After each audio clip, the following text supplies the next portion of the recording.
नमस्कार. मी भाग्यश्री देसाई, अभिनेत्री, निर्माती, कवयित्री, चित्रकार आणि उद्योजिका. धनंजय मासिकाच्या हिरक महोत्सवी वर्षाच्या निमित्ताने आयोजित अभिवाचन कार्यक्रमामध्ये मला सहभागी करून घेतल्याबद्दल धनंजयचे सर्व पदाधिकारी आणि अमेरिकेतील माझे स्नेही श्री गिरीश देसाई यांची मी अत्यंत आभारी आहे.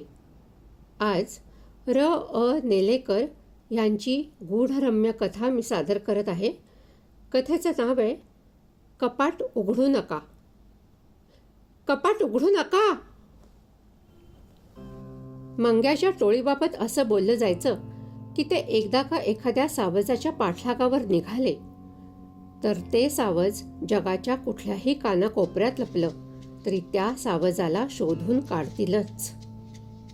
शोधासाठी भले महिना लागो, वर्ष लागो, प्रसंगी मारामाऱ्या, लूटमार, खून पडले तरीही त्यांचा पाठलाग थांबत नसे.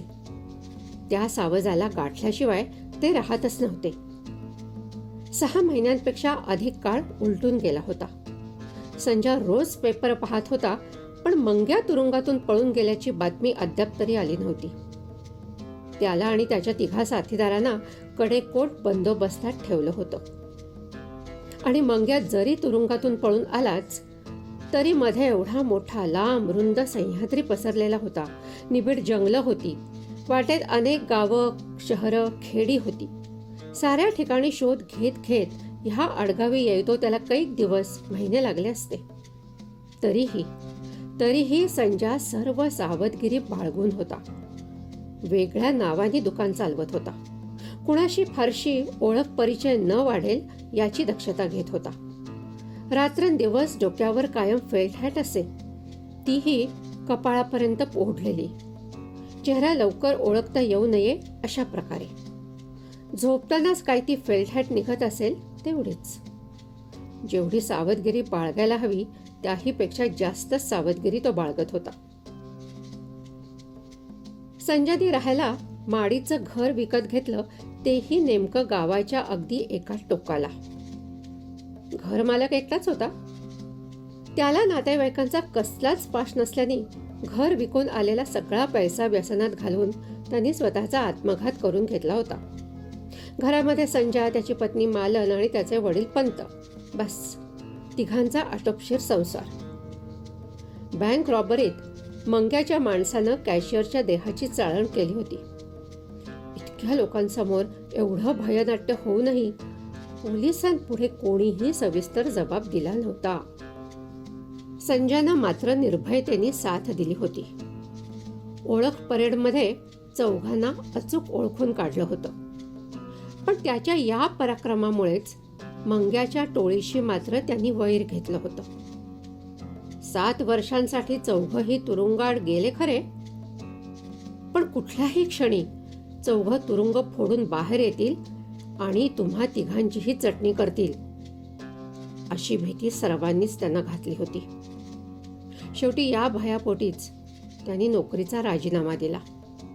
मिळेल ती पुंजी घेऊन कुणालाच कानोकान खबर लागून न देता या अतिदूरच्या महाराष्ट्राच्या अगदी टोकाच्या आडगावी येऊन स्थायिक झाला होता.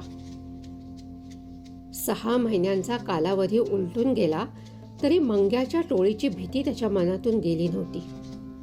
सावधगिरी पूर्वीसारखीच बाळगून होता. बाजारपेठेतली आपली पानाची गादी दुपारी बंद करून संजय जेवायला घरी आला. मालननं नेहमीचीच तक्रार केली. मामांजींना समजावून सांगा ना तुम्ही. घर मालकाने निक्षून सांगितलं आहे ना कपाट उघडू नका म्हणून, तरीही ते दिवस रात्र उघडण्याचा खटाटोप करत असतात. जाऊ दे मालू. अगं ते कपाट चावीनेच काय, पण कुठल्याच हत्याराने उघडणार नाही. सुरुवातीला संजयनंही कपाट उघडून पाहण्याचा निष्फळ प्रयत्न करून पाहिला होता. त्याच्या कुठल्याच प्रयत्नाला कपाटांनी दाद दिली नव्हती. त्यावरून ते कुणालाच उघडता येणार नाही अशी त्याची खात्री झाली होती. आपल्या घरातल्या कुठल्याच चाव्या लागत नाहीत हो. पण आज मामनजी दुपारी एका भंगारवाल्याला घेऊन आले. त्याच्याकडे लहानापासून विदभर लांबीपर्यंत जुन्या पाण्या शेकडो चाव्यांचा जुडगा होता. त्या सगळ्या चालवून पाहिल्या, पण त्यातली एकही लागली नाही. मालू ऐक, एक ना एक दिवस मी ते कपाट उघडीनच उघडीन. दादरावरून खाली येत पंत म्हणाले. बाबा, कशाला तुम्ही त्रास करून घेता? घर मालकांनी मरण्यापूर्वी बजावून सांगितलं होतं ना, कपाट तेवढं उघडू नका म्हणून. संजा, तू शांत राहा. कपाटामध्ये काही जंगली श्वापदं किंवा भूतखेतं कोंडून ठेवलेली नाहीयेत. मला वाटतं त्याच्यामध्ये मौल्यवान चीज वस्तू असते. हिरे, माणकं, सोन्या चांदीच्या दागिन्यांनी भरलेल्या पेट्या, हो ना? काहीतरीच मामंजी तुमचं. मालू उपरोधकपणे म्हणाली. ते विसरा आता मामंजी, चला हातपाय धुवून घ्या, मी ताटं वाढतीये. संजा पाटावर बसला. पंतही हातपाय धुवून पाटावर बसले. दागदागिने, पैसा अडका काही नसेल त्यात. मला वाटतं त्यात अमूल्य अशी दुर्मिळ ग्रंथसंपदा असेल, पोथ्या पुराण असतील. मला ते उघडून पाहायलाच हवं. बाबा, असं काही नका करू, अहो निष्कारण संकटात पडाल, संजा म्हणाला. रात्री बऱ्याच उशिरा मालू जागी झाली. तिने संजाला हलवून जागं केलं. अहो उठा, माडीवर कोणीतरी आहे. संजा ताडकन उठून बसला. उषाची फेल्टहॅट घेऊन आधी डोक्यावर दाबून बसवली. त्यांनी मालूकडे पाहिलं. तिचा चेहरा पांढुरका पडला होता. डोळे भयानं विस्फारले होते. मालू, काय झालं? माडीवर कोणीतरी आहे. एक तीक्ष्ण भय शहारा त्याच्या मणक्यातून पाठीपर्यंत सळसळत गेला. कोण आहे? मला काय ठाऊक? त्यांनी कानोसा घेतला. सर्वत्र शांत शांत होतं. कुठे चिटपाखरूही चिवचिवत नव्हतं.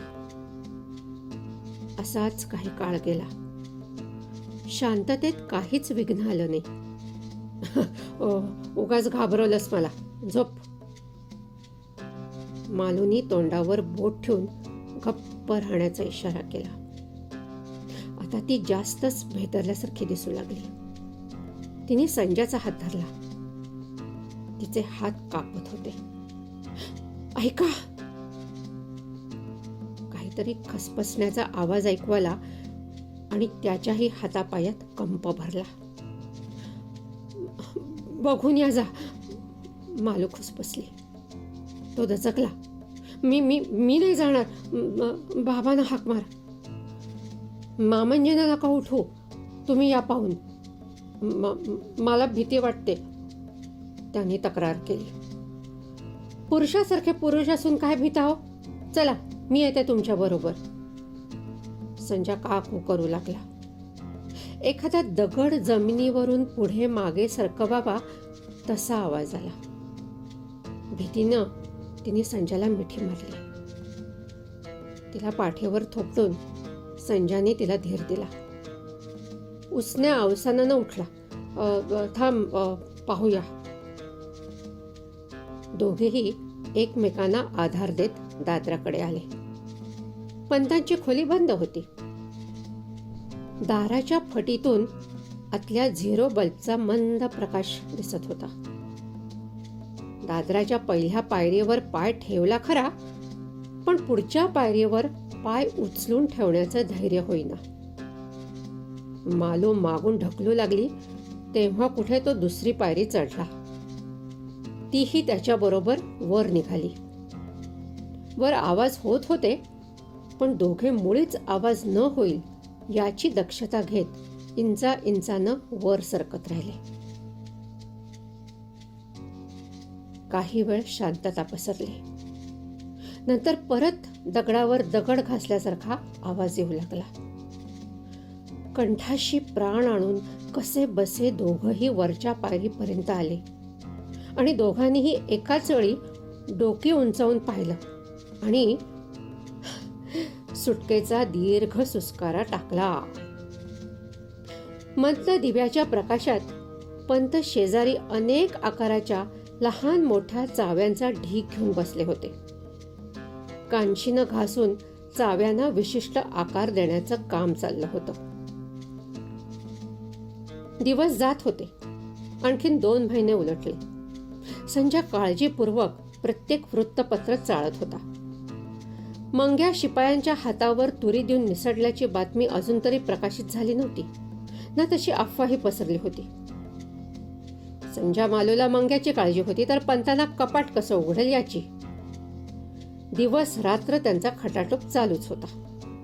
कुठल्याच चावीला कपाट दाद देईन असं पाहून पंतांनी भांगारवाल्याच्या दुकानातून करंगळीपेक्षाही कमी जाडीच्या वीटभर लांबीच्या सळ्या आणून त्यांना चाव्यांचा आकार देण्याचे उद्योग सुरू केले होते. मालू संजयनं कितीही वेळा सांगितलं तरी पंत त्यांच्या सांगण्याकडे कानाडोळा करत राहिले. असेच दिवस जात होते. मंग्याची बातमी कळत नव्हती की पंतांना कपाट उघडता येत नव्हतं. दुपारी संजयनी टपरी बंद केली आणि जेवायला घरी आला. मालू त्याचीच वाट पाहत होती. हातपाय धुवून घ्या, मी मामंजींना बोलवते. बाबा बागेत गेलेत का? नाही, बागेत कशाला जातील? त्यांचे नेहमीचा उद्योग कपाट उघडण्याचा. ते काही उघडायचं नाही. आणि मी कपाट उघडलं सुद्धा. पंत उड्या घेतच दादरावरून खाली येत म्हणाले. काय सांगताय मामंजी? खरंच उघडलं कपाट? मग मी काय खोटं सांगतोय की काय? संजयला तर खरंच वाटेना. त्यांनी ही कपाट उघडण्याची कोशिश करून पाहिली होती पण ते कधीच उघडता येणार नाही अशी त्याची खात्री झाली होती. बाबा घर मालक म्हणाला होता कपाट उघडू नका आणि असंही म्हणाला होता की ते कोणीच उघडू शकणार नाही. संजय, या जगामध्ये अशक्य असं काहीही नाही. फक्त श्रम घ्यायला हवेत. गेले 7-8 महिने मी खूप त्रास घेतला. नाही तिथे गेलो. कित्येक लोकांच्या गाठीभेटी घेतल्या. जुनी पोथी पुराणं चालली. शेकडो ग्रंथ चालल्यावर एका ठिकाणी मला त्याचा अल्पसा उल्लेख आढळला आणि तेवढ्या सुतावरून मी स्वर्ग गाठला. महिनाभर खपून 4 चाव्या बनवल्यात आणि आज मला ते उघडण्यात यश आलं. पंतांचा चेहरा समाधानानं फुलला होता. डोळ्यात एक वेगळीच चमक आली होती. एवढे अपार कष्ट घेऊन ते कपाट उघडलं. कसला खजिना दडवून ठेवलाय मामंजी? मालू, माझा अपेक्षाभंग झालाय आणि तो तुझाही होईल ऐकून. आत कसलाही खजिना वगैरे नाहीये आणि मी समजत होतो तशी ग्रंथसंपदा सुद्धा नाही. आत निव्वळ पोकळी आहे. म्हणजे मी फार काही पुढे जाऊन पाहिलं नाहीये पण बाहेरून दिसतंय कपाट आणि दार उघडलं तर ते कपाट वाटत नाही कारण आत एक मोठी पोकळी आहे. चला आपण तिघही पाहून येऊया. संजय तेवढी विजेरी घे, आत काळोख आहे. नको बाई, मला तर भीतीच वाटतेय. काहीतरी अघटित होईल. मामंजी ते होतं तसंच बंद करून टाका. मालू, अगं पाहून तर येऊया, संजय म्हणाला. मी पाहिलंय ते, तिथे भिण्यासारखं काहीही नाहीये, खात्री आहे माझी, पंत म्हणाले. तिघही दादरावरून वर गेले. माडीवरला मुख्य दिवा चालू होता. पंतांनी आपण बनवलेल्या वीटभर लांबीच्या 4 चाव्या दोघांना दाखवल्या. ह्या 4ही चाव्या 4ही कोपऱ्यात लावल्या तरच ते उघडतं, अन्यथा नाही. शिवाय प्रत्येक चावीवर वेगवेगळ्या खुणा आहेत. कपाटावर 4ही कोपऱ्यात छिद्र आहेत. त्या छिद्रांनाही वेगवेगळ्या खुणा आहेत. त्या खुणांनुसार चाव्या लावायच्या. अदला बदल झाल्यास कपाट उघडणार नाही. 4ही चाव्यांनी कपाट उघडू शकतं, मात्र विना चावीनी बंद होऊ शकतं. चाव्यांना खूप जपायला हवं. शेकडो रुपये देऊन सुद्धा दुसऱ्या करा असं म्हटलं तरी ते पुन्हा शक्य नाही. पंतांनी दोघांना चाव्या आणि कपाटाची छिद्र यावरील खुणांची ओळख दाखवून दिली. 4ही खुणांनुसार छिद्रात चाव्या सरकवल्या. नेहमीच्या कुलपाप्रमाणे फिरवल्या नाहीत. 4ही फिट केल्यावर क्रमाक्रमानं आत ढकलल्या आणि कपाटाचं दार उघडलं गेलं. दोघेही शहारले. खोलीत भरपूर प्रकाश होता, तरीही कपाटामध्ये मिट्ट काळोख होता. संजानं विजेरीचा झोत आत टाकला, पण फारसं काही दिसलं नाही. पंतांनी मागचा पुढचा विचार न करता आत पाऊल टाकलं सुद्धा. बाबा बाबा थांबा. पंत थांबले नाहीत. ते काळोखात गेले. संजा त्यांना साथ घालत पाठोपाठ गेला. भयचकित झालेली मालू सुद्धा अनवधानानं अहो अहो काय करताय असं म्हणत आत गेली. गच्च काळोखात काहीच दिसत नव्हतं. पायाखाली गार ढोण वाळू तेवढी जाणवत होती. चालताना ती चर्र चर्र वाजत होती. आवाजाच्या दिशेने मालू पुढे झाली आणि तिने संजाला गाठलं. त्याचा हात ओढून त्याला थांबवलं. कुठे चाललात तुम्ही? परत चला. संजा थांबला. बाबा पुढे गेलेत. येतील ते, तुम्ही परत चला. दोघांनी दूरवर नजर फेकली. पंतांचा चालण्याचा किंवा कसलाच आवाज येत नव्हता. ते किती दूर गेलेत हे कळायला काहीच मार्ग नव्हता. दूर क्षितिजाकडे संधी प्रकाश होता. त्या दृश्य स्वरूपात काहीच येत नव्हतं. पायाखालच्या गार गार वाळूनी पायात कळा येऊ लागल्या होत्या. मंद मंद वारा वाहू लागला. बाबा बाबा संजाने हाक मारली. ती हाक वाळवंटातून झिरपत गेल्यासारखी गेली. कुठूनच प्रतिसाद मिळाला नाही. जवळपास झाड, इमारत, डोंगर काही म्हणता काही दिसत नव्हतं. निव्वळ काळोख पोकळी असावी असं वाटत होतं. क्षितिजाकडे दिसणारा धुसर संधिप्रकाश सूर्याचा होता की चंद्राचा ह्याचं निदान करणंही अवघड होतं. मंद वाहणाऱ्या हवेतील गारवा वाढू लागला. सुरुवातीला बरं वाटलं, नंतर त्याची तीव्रता वाढून तो बोचरा झाला. मालू गारठली. तिने संजाचा हात ओढला. चला परत. अगं बाबा आले नाहीयेत अजून. पुन्हा त्यांनी 2-4 हाका मारल्या, पण त्या पहिल्यासारख्याच झिरपत झिरपत गेल्या. प्रतिसाद मिळाला नाही. गारठा विलक्षण वाढल्याने नाईलाजाने संजा मागे फिरला. कपाटातून उबदार खोलीत आल्यावर मालूने सुटकेचा निश्वास टाकला. काय बाई आकरीत है. आपल्या घरामागे दूर डोंगरकडेत झाडी आहे. झुडपा वेलींनी जागा भरलेली आहे. वाळूचं कुठेच लवलेशही नाही. आत मात्र मोठं वाळवंट आहे. पोकळी आहे. छे छे. पुन्हा आत जायला नको. आत धोका आहे. माझं मन मला सांगतंय. मालू जरा शांत रहा. बाबा अजून आले नाहीयेत. त्रासिकपणे संजा म्हणाला. कपाटातून आत डोकावून त्यांनी पुन्हा साथ घातली. प्रतिसाद म्हणून गार वारा थरारत येऊ लागला. माडीवरली ओप क्षणात नाहीशी झाली. दोघंही गारठले. हुडहुडी भरून आली. अहो अहो दार लावून घ्या ना. पण बाबा. भिंतीवरचं कॅलेंडर फडफडू लागलं. टेबलावरच्या पुस्तकाची पानं आपोआप फडाफडा उघडत गेली. फुलदाणी आडवी होऊन टेबलावरून खाली फरशीवर पडून खळकन फुटली. दार बंद करा ना. मालू ओरडली. अगं पण बाबा. तोवर गारठून मरून जायची वेळ येईल. दार बंद करा. मामाजी आले की उघडू मग. गारठा विलक्षण वाढला. मोठ्या अनिच्छेने संजा दार बंद करायला पुढे झाला. वाऱ्याच्या झोतानं त्याची हॅट उडाली. मालूने ती अलगद पकडली. दार बंद करताच खोलीत हळूहळू ऊब येऊ लागली. संजाला हॅट द्यायला ती पुढे आली आणि त्याला मिठी मारली. नको बाई इथे राहायला. ही जागा चांगली नाही. आपण दुसरीकडे राहायला जाऊ. संजय तिला थोपटत म्हणाला, हे बाबांना येऊ दे, मग आपण काय करायचं ते ठरवू. मी दार उघडू का? नको, मुळीच नाही उघडायचं. अगं पण बाबा. तेवढ्याच दारावर थाप पडली. संजय, मी आलोय, दार उघड. संजय दार उघडायला गेला खरा, पण ते उघडेच ना. जाम बंद झालं होतं. गोंधळून त्यांनी तिच्याकडे पाहिलं.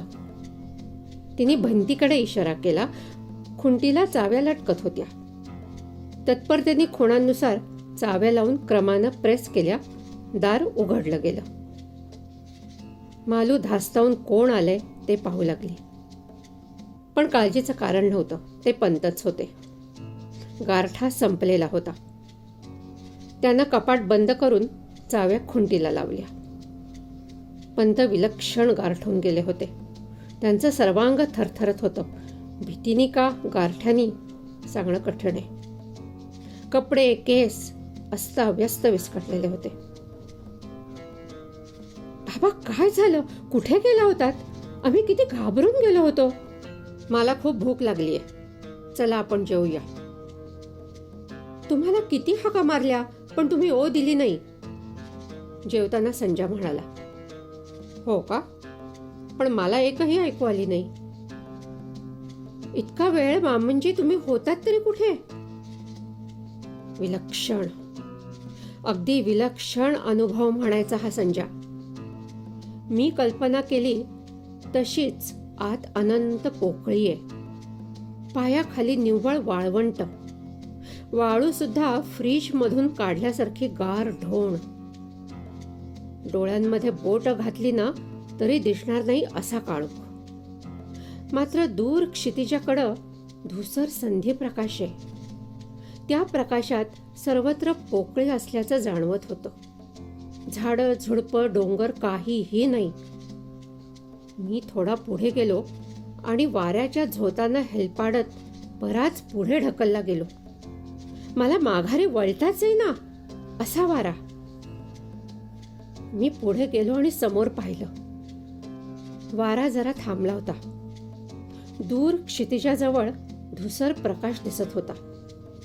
तिथे आकाशात एक काळा ठिपका दिसला मला. ढग वगैरे असेल अशी कल्पना, पण नाही. ठिपका हळूहळू मोठा होत गेला.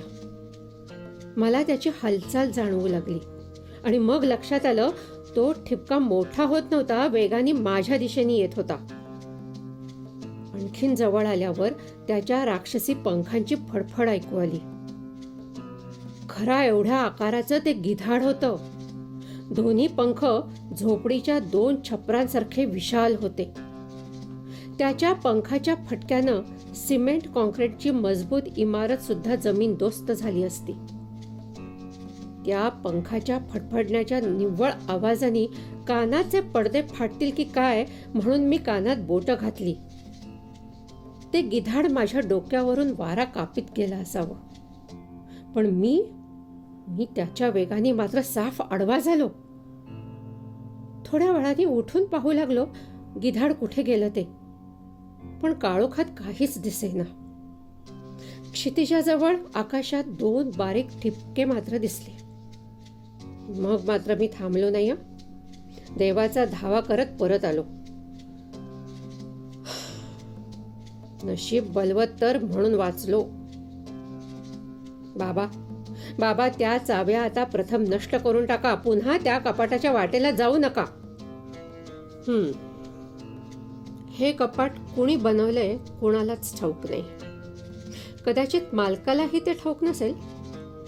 त्यांनीही उघडण्याचे हर तऱ्हेचे प्रयत्न करून पाहिले असतील, पण त्याला ते शक्य झालं नसेल.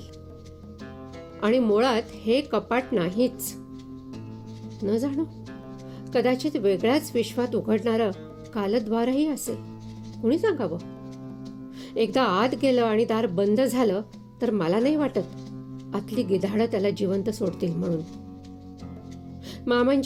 मामांजी त्या चाव्या नष्ट करून टाका. विषाची परीक्षा पाहायला नको, मालू म्हणाली. बाबा मला वाटतं आपण दुसरीकडे राहायला जाऊ. थांबा, आता काही विचार करू नका. कपाटातून आत जाणं धोक्याचं आहे हे मी जाणतोच, पण चाव्या लावल्याखेरीज कपाट बॉम्ब लावला तरीही उघडणार नाही हे ठाऊक आहे ना तुम्हाला. मग भीती कशाची? मग त्या चाव्या तरी नष्ट करून टाका.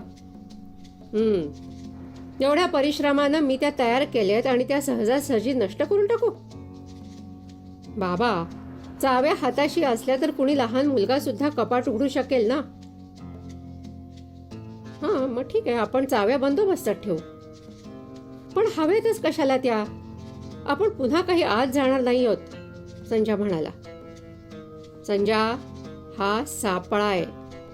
विचार कर, सापळ्याची चावी असल्यावर आपण एखाद्या संकटाला सापळ्यात अडकून ठेवू शकतो किंवा आपण सापळ्यात राहून संकटापासून मुक्तता करून घेऊ शकतो. हाच सापळा आपल्याला वरदान ठरेल. म्हणजे मी नाही समजलो. इतक्यात विसरलास? मंग्याचा लौकिक तुला ठाऊक नसेल कदाचित, मला ठाऊक आहे तो.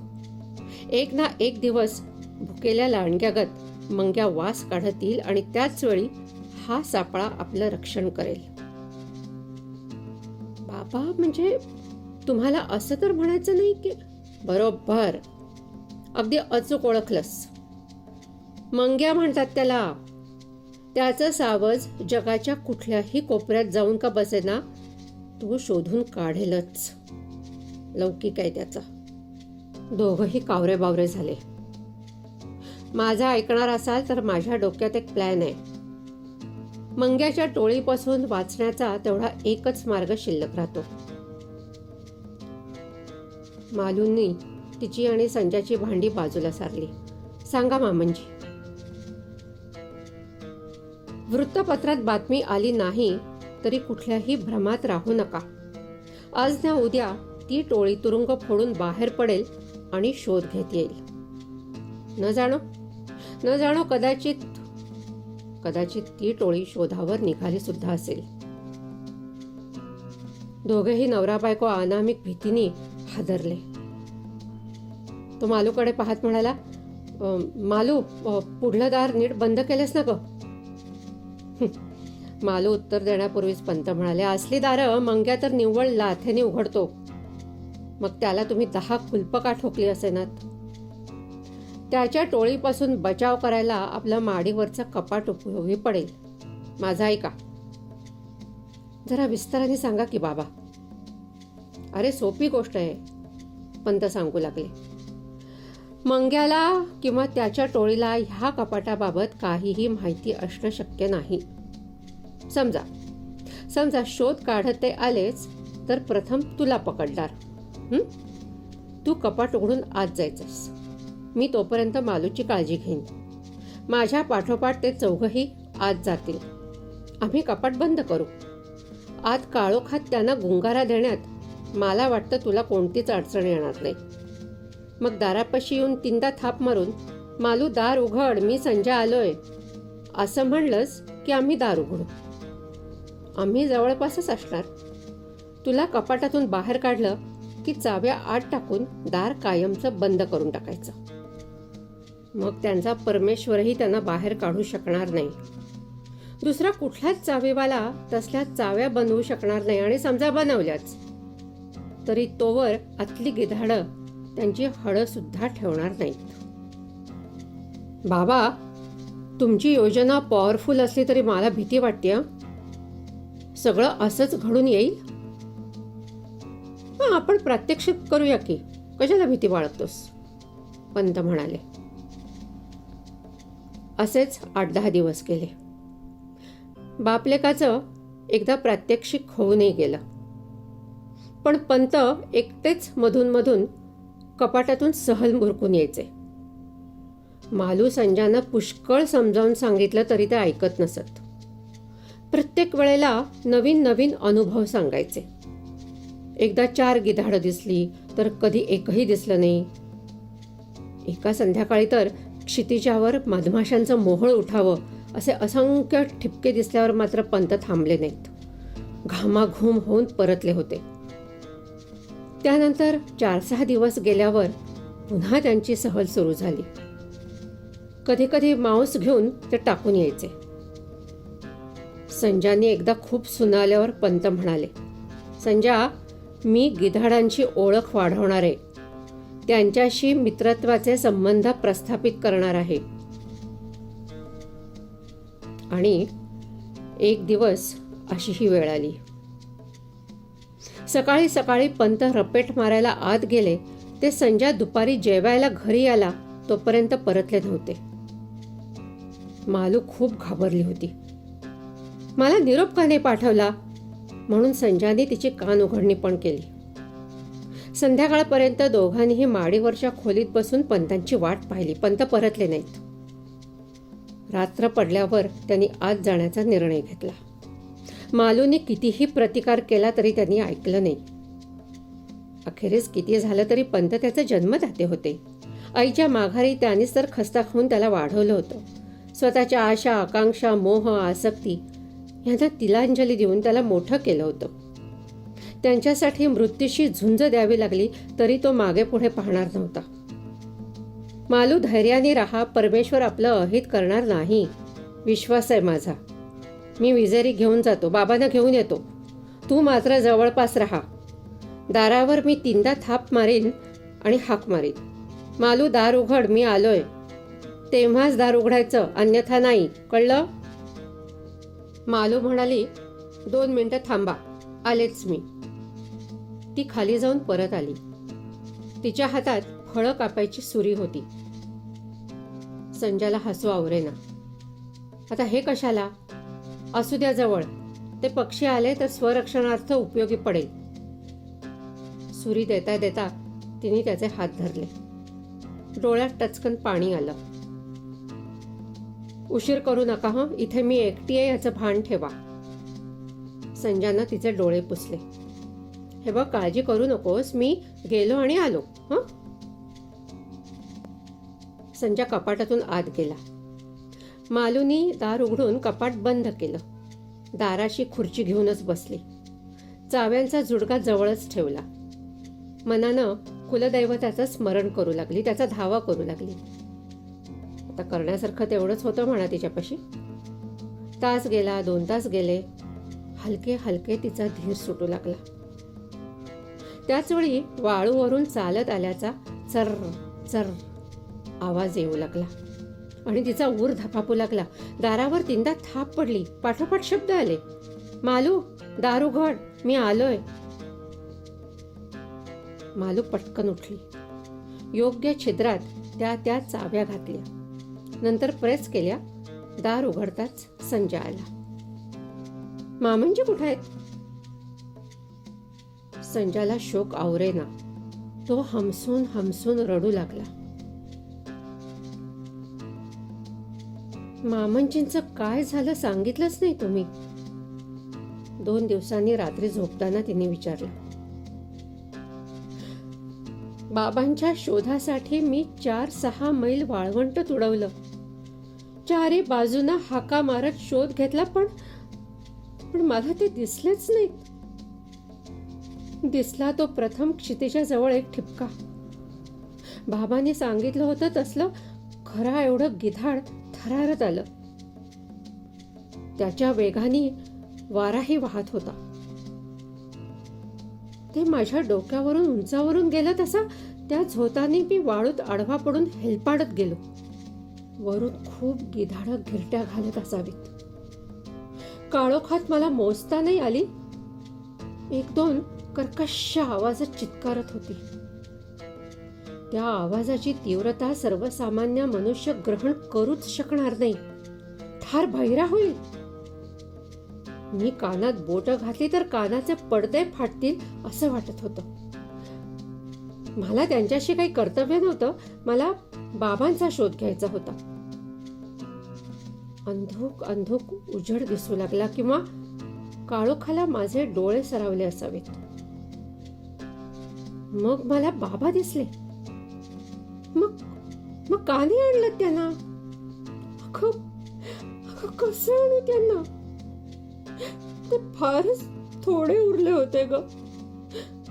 त्यांच्या अंगावर कपडे नव्हते की मांस नव्हतं.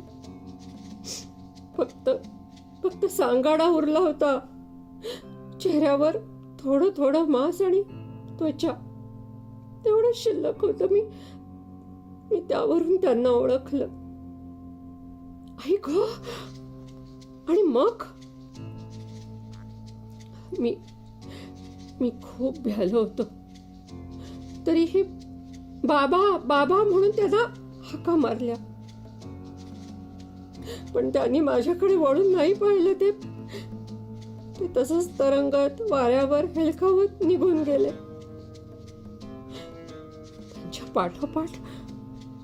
त्यांच्या पाठोपाठ आणखीन एक दोन निव्वळ सांगाडे हेलकावत गेलेले मी पाहिले ग. त्यांच्यावरती गिधाडे झेपा घात सांगाड्यांना अलगद उचलून वर काळोखात नेऊन खाली सोडून देत. खाली वाळवंटात पडल्यावर पुन्हा सांगाडे उभे राहत आणि वारा वाहेल तसे हेलपाटत जात. गिधाडांना माझा वास लागला असावा. ते इकडून तिकडे झपाटा मारून माझा शोध घेत होते. मी थांबलो नाही मग. पण बाबांना नाही आणू शकलो. पुढे संजयला हुंका आवरेना. मालू त्याला बिलकली. त्या रात्री खूप उशिरापर्यंत झोप लागलीच नाही त्यांना. झोप लागायच्या वेळेसच दारावर थाप पडली. मालू पटकन उठली. मामांजी आले वाटतं. संजय जागा झाला. उषाची हॅट घेऊन डोक्यावर कपाळापर्यंत ओढून बसवली. अगं मालू, कपाटाचं दार नाही वाजत आहे, घराचं पुढचं दार वाजतंय. हो उठा ना मग, बघा ना कोण आलंय ते. मंग्याची टोळी तर आली नसेल. बाई काही अशुभ बोलताय तुम्ही. संजयनं दिवा लावला. धडधडत्या काळजानं दारापाशी गेला आणि उसनं अवसान आणून आवाज चढवून विचारला, कोण आहे? अरे संजा, मी तुझा दोस्त दत्ता फाळके आलोय. बाहेरच्या आवाजाने ओळख दिल्यावर कुठे संजयचं चित्त ठिकाणावर आलं. दत्त्या, अरे इतक्या रात्री कसा रे? असं विचारत संजयनी दाराचा कडी कोयंडा काढला. दार उघडण्याचे श्रम घ्यावेच लागले नाहीत त्याला. दार ढकलूनच मंग्या आणि त्याचे तिघे साथीदार आत घुसले. संजा, आम्हाला चुकून तू मातीत गेला असतास ना तरी तुला उकरून काढला असता. संजाने हातातला कोयंडा एकाच्या तोंडावर मारला आणि तो दादरावरून पळत वर निघून गेला. मालू तिरासारखी पुढे होऊन चौघांना आडवी झाली. मी पाया पडते तुमच्या, त्यांना मारू नका हो. मंग्यानी तिचे दोन्ही हात धरले. मालू, अजूनही पहिल्यासारखी छान टवटवीत आहेस ग. पण अगोदर संजाचा समाचार घेऊ देत, मग सावकाशीने तुझ्याकडे पाहीन. तिला ढकलून तो दादरावरून वर गेला. त्याच्या पाठोपाठ तिघही गुंड वर निघून गेले. माडीवर मोठी झटापट आदळापट झाली. मालू भयानक कापू लागली. हातापायातली सारी शक्ती संपल्यासारखी खाली कोसळली. आता माडीवरची गडबड थांबली होती. सर्वत्र शांतता होती. मालू उठली. दादरावरून वर गेली. तिथे कोणीच नव्हतं. कपाटाचं दार सताड उघडं होतं. मंद मंद वारा वाहत होता. लटपटत्या पावलानं ती कपाटाकडे गेली. आत डोकावून पाहिलं. मिट्ट काळोखाखेरीज काहीच दिसत नव्हतं. जवळच चाव्यांचा जुडगा पडला होता. कपाटाचं दार बंद करून चाव्यांचा जुडगा उचलला. त्राण नाहीसं झाल्यासारखी ती जवळच्या खुर्चीत कोसळली. देवा देवा, माझ्या कुंकवाचं रक्षण कर रे. ती कुलदैवताचा धावा करू लागली. अनेक वेळा सराव केला होता, पण प्रत्यक्षात वेळ आल्यावर मात्र तिचं अवसान राहिलं नव्हतं. जसजसा वेळ जाऊ लागला तसतसा तिच्या हृदयाचा ठाव सुटू लागला. सरावाच्या वेळेला संजा फार तर 10 मिनिटातच परत यायचा, पण आता अर्धा पाऊण तास होत आला तरी तो परतला नव्हता. काय झालं नि काय नाही. तिच्या मनात नाना शंका कुशंका जन्म घेत होत्या. तिथून ती कुठे जाऊ पण शकत नव्हती. तिचं सर्वस्व कपाटाआड गेलं होतं. त्याची वाट पाहत थांबणं भाग होतं. वाळूचा चर चर आवाज आला आणि ती झटका बसल्यासारखी उठून उभी राहिली. दारावर तीनदा थाप पडली. मालू, मी संजा आलोय, दार उघड. चाव्या लावून तिने दार उघडलं. प्रथम हॅटचा कोपरा दिसला, मग संजा दिसला. आवेगाने तिने त्याला मिठीच मारली. दाटून आलेल्या हुंदक्याला वाट करून दिली. मालू, रडण्याची वेळ नाहीये. चाव्या कुठे आहेत? चाव्या कपाटालाच होत्या. त्या काढून चारही चाव्या आत टाकून त्याने कपाट कायमचं बंद करून टाकलं. ते चौघेही आतच राहिले ना? मालूने विचारलं. ते आता कधीच परत येऊ शकणार नाहीत. पण मालू, माझी धोका पत्करण्याची इच्छा नाही. हे बघ, जरुरीप्रमाणे सामान घे आणि इथून जितक्या लवकर दूर जाता येईल तितक्या दूर जाऊया. मग मालूनी वेळ लावलाच नाही. आवश्यक तेवढं सामान घेऊन काळोखातच त्यांनी रेल्वे स्टेशन गाठलं होतं. दूर जाणाऱ्या एक्सप्रेसमध्ये तिकीटं काढून बसले. गाडी धावू लागली. दिशा उजळू लागल्या होत्या. त्या स्पेशल डब्यामध्ये फक्त ते दोघंच होते. एवढ्या घाईघाईने घर सोडायलाच हवं होतं का? माझं कितीतरी सामान घ्यायचं राहिलं ना. मालू त्याच्या कुशीत शिरत म्हणाली. सामान सामान काय नंतरही घेता येईल. पोलीस कुत्र्यागत टोळीचा शोध घेत येणारच ना. आता आपली हवाही त्यांना लागायची नाही. पण पोलिसांना एवढं कशाला घाबरायचं? आपलं सामान मागे राहिलंय. आपला पैसा अडका. आता दूर जाऊन पैशाविना कसं राहणार आहोत आपण? मालू, तू मुळीच काळजी करू नकोस. लुटीचा निम्मा माल अजून मी दडवून ठेवलाय. मग तो कशासाठी? मालू आता बाजूला होऊन त्याच्याकडे पाहू लागली. त्याने डोक्याची हॅट काढली. मालू, आता राणीसारखं ठेवतो बघ तुला. मागशील ती वस्तू तुझ्या पायाशी आणून देईन. बंगला, गाडी, काही म्हणजे काही कमी पडू देणार नाही. अगं, एवढं सुख मिळाल्यावर संजा असला काय आणि मंग्या असला काय, काय फरक पडणार आहे? धन्यवाद.